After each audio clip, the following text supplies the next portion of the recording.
Hi everyone, I'm Lindsey Moppert here, joined by our NHL and Sabres insider Paul Hamilton. Paul, how are you today? I'm doing well. How are you? Oh, I'm good. I'm in the studio with you. It's a beautiful day outside, and we're here inside talking about the Sabres. 6 Sabres players who are actually just returning back from Worlds in Prague, where they will actually be starting their season, ironically enough.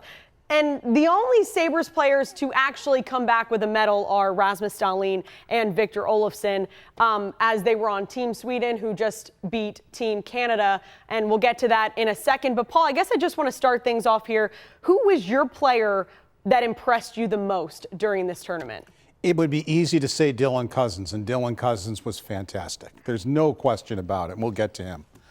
Owen Power, for me, was absolutely the best player there for the Sabres of all the guys that were there. He was on the #1 pairing with Team Canada with Colton Parayko of the St. Louis Blues. They played the most minutes. And the confidence that he showed, not only defending, but he went up ice with conviction, and he was on the #1 power play. Now he runs the #2 power play for the Sabres, but both he and Dylan Cozens were on the #1 power play from Canada. Cozens, by the way, had 4 power play goals, and Power had a couple of power play assists too. He did a good job with it. A better job than maybe I thought he did with the Sabres. I don't think he and Dahlin quarterbacked the power play very well last year. I thought he did a good job of it. And actually Canada, in the game that eliminated them because they lost in a shootout, tied it very late on a John Tavares goal, and Power got an assist on that.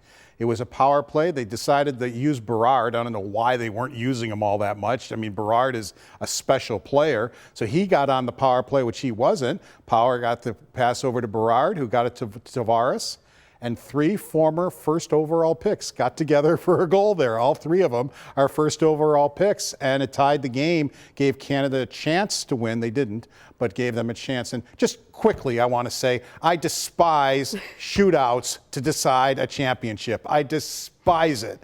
I mean, in the regular season, that's fine, but come on, a shootout? That would be like in the NFL, the quarterbacks throw the ball into garbage cans in the championship game to see who can hit the garbage can, and then off to the Super Bowl they go. All right, I just wanted to say. No, I'm glad you got that out. I would agree with that. I would agree with that. I mean, they got so close to a certain point that it's a bit frustrating. And on that Team Canada, Dylan Cozens led the tournament with 9 goals in 10 games. I mean, what did you see from him in the tournament? Confidence. And this isn't the first time this has happened. You can't call it a fluke. Remember 2 years ago, he had 7 goals. He led Team Canada in the tournament in goals 2 years ago. He does it again. Now this time he had 9 goals. And he went 2 games without a goal. He had gone 6 consecutive games scoring a goal. Then he went 2 games without a goal, and then he got one in the bronze medal game. Unfortunately, they could have used one from him in the game that they got eliminated in, but it didn't happen. He's not going to score every game. I mean, I'm not criticizing him. He had a great tournament, and he had the 9 goals, and 4 of them were on the power play. And people are saying, well, how come he can score on the power play for Team Canada but not for the Buffalo Sabres? Because he's in Tage Thompson's spot. He was on the wing in the circle, on the wall where Tage Thompson usually is. They're not going to move Tage Thompson. Now, sometimes he did have a couple when he was the bumper guy out and shot from distance and got it through on some screens. But for the most part, he was over on that other side. So that is Thompson's place.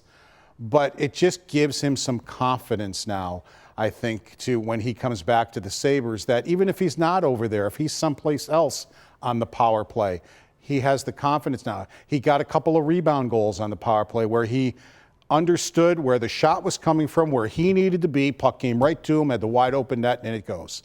So that, to get 4 power play goals, 2 shorthanded goals, and then 3 goals, 5-on-5. And Cozens was one of the guys that said in the offseason, or at the start of the offseason rather, he didn't have the season necessarily that he had hoped for. And he was one of the guys that said this offseason is so important. Do you think that this is maybe the start of that? Same thing happened to him before he went 2 years ago. He had played well, but I think he went 14 games without scoring a goal when the season ended. But he had chance after chance after chance, and the puck just wasn't going in for him.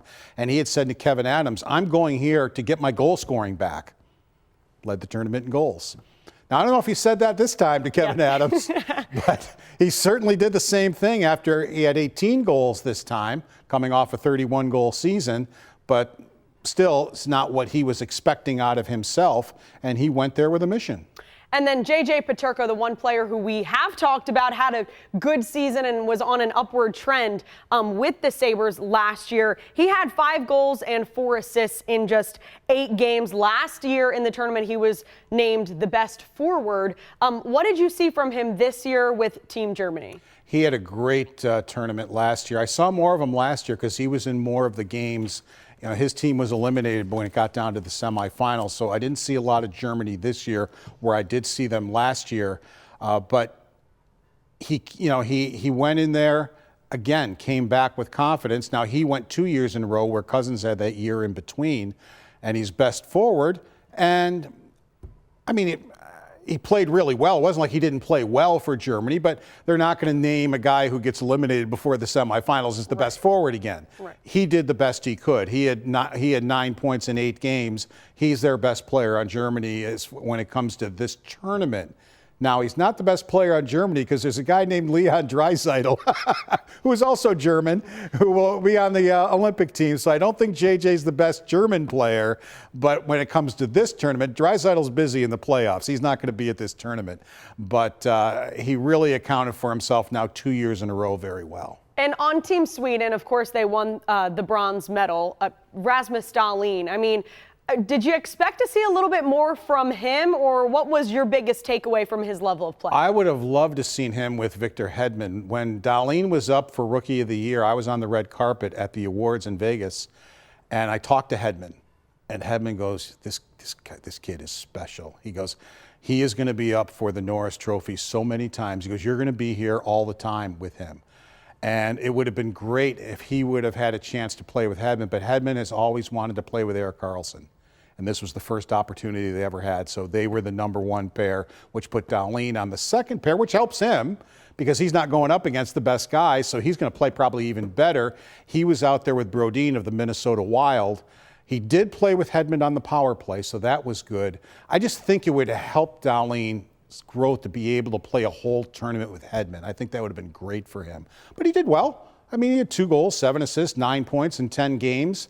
I thought he accounted for himself very well in the tournament. I just would have liked to seen him on the #1 pair, not the #2 pair.